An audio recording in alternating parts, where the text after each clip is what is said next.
What's up, everybody? Thanks as always for supporting the show. It would mean a lot to me if you would take a second to scroll down and hit that subscribe button to the Hoops Tonight YouTube channel, and then follow me on social media on TikTok, Instagram, and Twitter so you guys don't miss any of our content over the course of this season. All right, let's talk some basketball.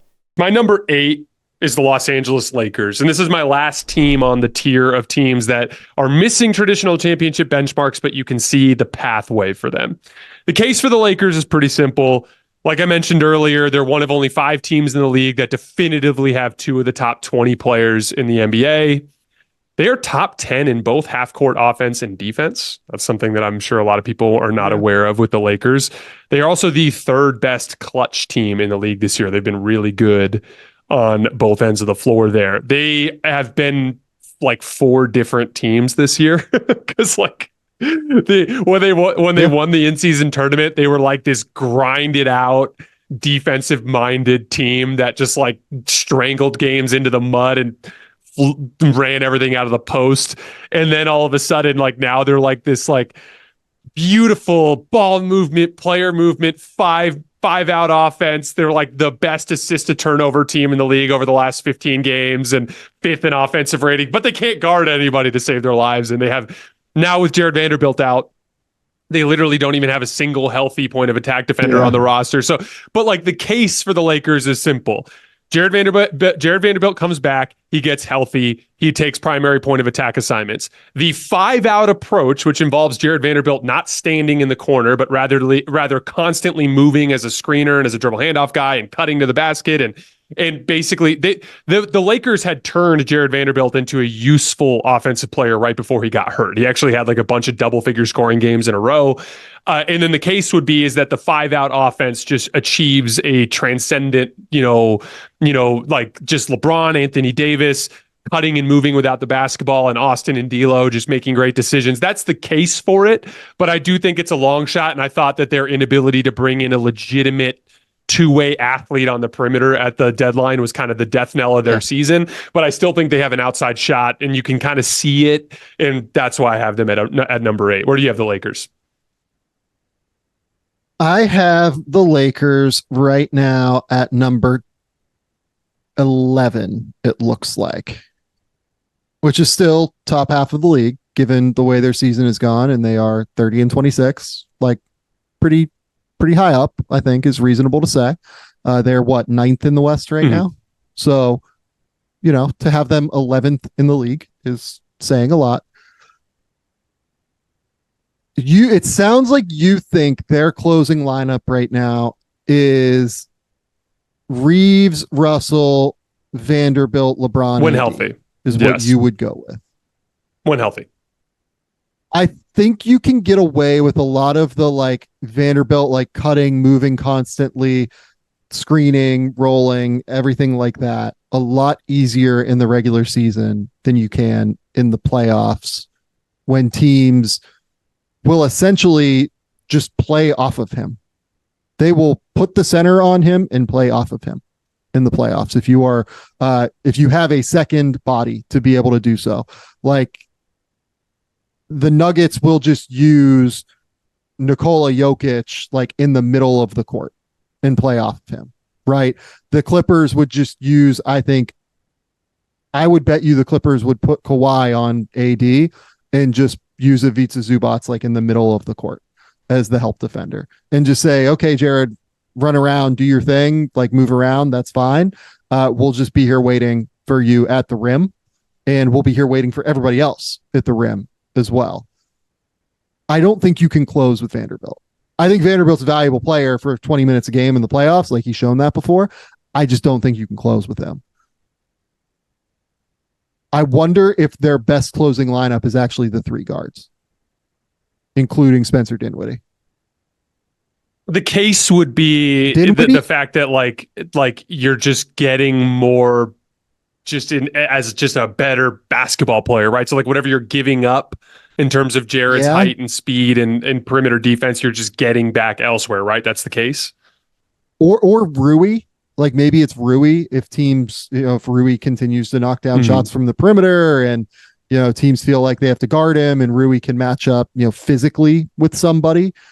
It might be Rui actually. Like this is a wild thing to say, but like I kind of think their best lineup is going to be Reeves, Russell, Rui, LeBron, That's your starters. AD, and that's not something that I'm like wildly enthused about necessarily either. Can they guard anybody at the point of attack? If they run into the Mavs, like, can they defend either of Luka or Kyrie? No, I mean they can't. And like for the record, like what bothers me the most about it from a management perspective is this was abundantly clear as a flaw in the Nuggets series last year. Like they didn't have, it was like, oh, we don't have anybody at the 1, 2, or 3 that has good size, good athleticism, and is a plus player on both ends of the floor. Like they did not have a single player. They had all offseason to figure it out. They had all season to figure it out, and they just literally did not even come up with a single option. As a matter of fact, they ditched Dennis Schroeder, which, in my opinion, like if the alternative was Gabe Vincent, I'd rather have Dennis Schroeder. So like it just. I don't understand why they never addressed it. But I mean, that said, like, here's the thing. Why is it such a big deal for the Lakers and not for the Bucks? And I understand that the Bucks have a better record, but the Bucks have also played a substantially easier schedule and are playing in a conference with a lot of teams at the bottom where you can pile up some easier wins. I actually think in bigger games this year, the Lakers have actually fared about as well as Milwaukee has. So like that's the thing that would be my counter to that case is like, why are we giving Milwaukee that leeway, but not the Lakers? Like, why is it that we go like, oh, Dame and Giannis, what if they just figure it out? But we can't just say LeBron James and Anthony Davis and a bunch of offensive skill can't figure it out. You know what I mean? Because the Bucks have Brook Lopez as an interior defender, mixed with their AD defensively in Giannis, as opposed to the Lakers who have, throw the hands up and just like question marks like across the board on the interior as a secondary defender. Vanderbilt is a fantastic defender. I don't mean to like completely disparage him. He's a better point of attack, like aggressive defender than he is like he can scramble around and move, but like he tends to be like pretty over aggressive, I think, in scramble situations and in help situations and like kind of gets lost a little bit. So like to me, that's actually the difference. It's like the backing of having Brook Lopez there in addition to their AD and Giannis. I think that they can. It's hard to say the Bucks can stand on defense when they haven't stood on defense this year for a single second of the season. But like, I do think that schematically it makes a little bit more sense for them to be able to do so, and they're just more physical. One of the reasons that like I think it's like absolutely insane to have the Lakers ahead of the Thunder at this point is the way to beat the Thunder is to like be an absolute ass kicker going toward the rim, finishing at the basket, but also like crashing the offensive glass, being aggressive that way. Do you know who the worst offensive rebounding team is in the NBA right now? The Lakers. The Los Angeles Lakers. It was so they could fix the transition defense, Sam. They had a bad transition defense. They had to stop crashing.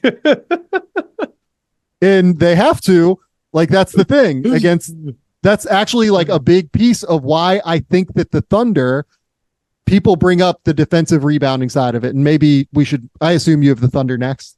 I have them at 10 actually, but to me, the tiers are all kind of like jammed up.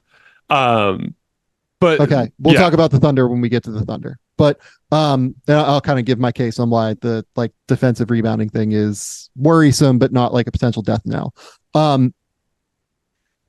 My worry is just purely point of attack defense with the Lakers and being able to construct two-way lineups. Like it's actually quite similar to the Pelicans in a lot of ways.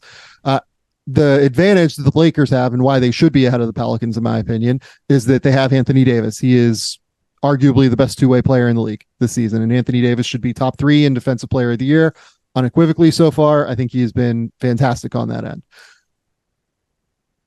Beyond that, LeBron has not been awesome on defense this year. Oh, he's been bad. I think that like there have been moments where he's brought it, but like he's not been great.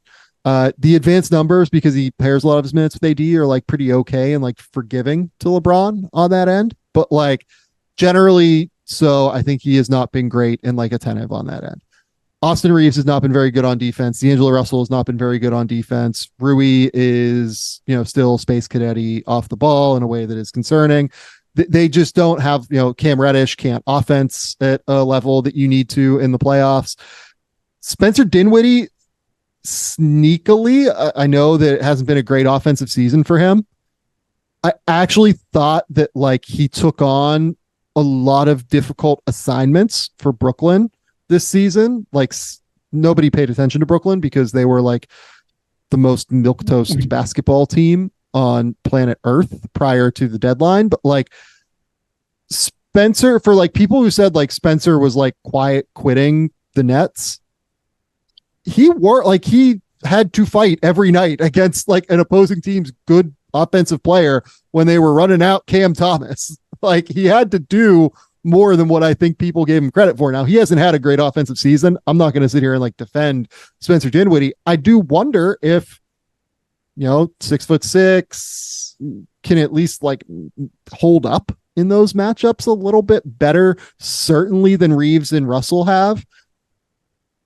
I mean, look, it's damning with faint praise, but I think Spencer might actually be really helpful for them. Oh, I love the pickup. Real tangible way. Yeah. I loved Spencer to the Lakers just because he, at the very least, for nothing, he brought in a much, much better athlete to the guard position than what the Lakers had. And Lakers fans are all Max Christie and Cam Reddish. They're all high on them. I think Cam Reddish is bad, and I think that Max Christie is too young. So I'm not as high on them. I will say this, because I know that you have both the Thunder and the Mavs over the Lakers in large part because they don't have guys to throw at those two perimeter options for both teams. I am not as worried about that for one very simple reason. I think LeBron James and Anthony Davis would rip through the Mavs and Thunder front lines for 7 straight games. I think they would just obliterate their front lines. I think it would be an utter physical ass kicking of the front lines in the same way that Shea and Jalen and Luka and Kyrie would kick the ass of the Laker perimeter players. And so to me, I think I think people are a little low on the LeBron AD front line as a playoff duo just in general. I think, again, you pointed it out. LeBron James in the in-season tournament was the only time he tried on defense this year. I can state that as someone who's watched the team very closely. The Lakers are a lot better than their record would indicate. As a matter of fact, they went 3-10 in the first 13 games after the in-season tournament and blew a bunch of games against atrocious teams, truly bad teams that they just won out, didn't play hard, and lost to. So my thing is any case for the Lakers for me falls apart when they run into teams that are big and have the advantages on the perimeter. So for me, the Lakers, I get scared about Minnesota. I get scared about Denver. I even get scared about the Clippers a little bit because of the fact that Kawhi can bang with LeBron, and because of the fact that Zubac has always given AD issues, just in terms of shoving him under the basket, getting offensive rebounds, he just physically overwhelms AD sometimes. So to me, I'm way more worried about the Lakers against the big teams. You and I argued about this on the phone. I would pick the Lakers over the Thunder and the Mavs in a playoff series. I just think they'd obliterate them on the front line.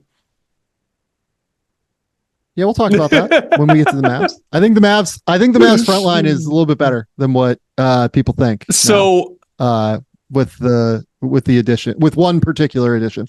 But look, I agree with you that people are way underrating the idea of Anthony Davis and LeBron James together. There's a reason that they were as successful as they were in the in-season tournament, right?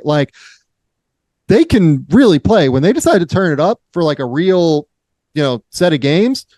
It's going to be hard. Dealing with those two is a handful. They can really, really defend when they want to defend, and they are great offensively.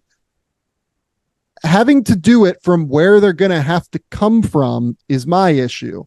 Kind of similar to what you said with, was it Phoenix? I believe, no, we were talking about the Knicks in terms of third seed or whatever, right? They're going to have to do it against the Timberwolves and the Gobert AD or the Gobert Towns front line. Then they're probably going to have to do it against, whoever the hell finishes 4 or 5. It could honestly be Denver in the 4-5 matchup. So you might have to do it against Denver again, and they have no shot against Denver, in my opinion. I agree. And then you might have to do it against the Clippers, where Zubats is going to go against them, right? Like, coming from the 8 seed, the 7 seed is a substantial problem, I think, for the Lakers. Again and again and again, just having to get up for LeBron for 2 months straight of playoff basketball against teams where they don't have a schematic advantage because of how bad their perimeter point of attack defense is. Totally fair. And by the way, like, I was, as soon as they couldn't address that, like, you know, it's funny. I was actually way higher on them going after Bruce Brown than DeJounte Murray this deadline. Like, had they gotten Bruce Brown, I would have been all over the Lakers, because I just think that I'm a big believer too. This is one of my overarching basketball philosophies. Like, we talked about this earlier with Jamal Murray and like winning impact. I'm a big believer in, like, even a limited player that is great at a thing you're bad at as a team can be monumentally important for your basketball team. It's just something I've seen time and time again. It's something that I believe very strongly in.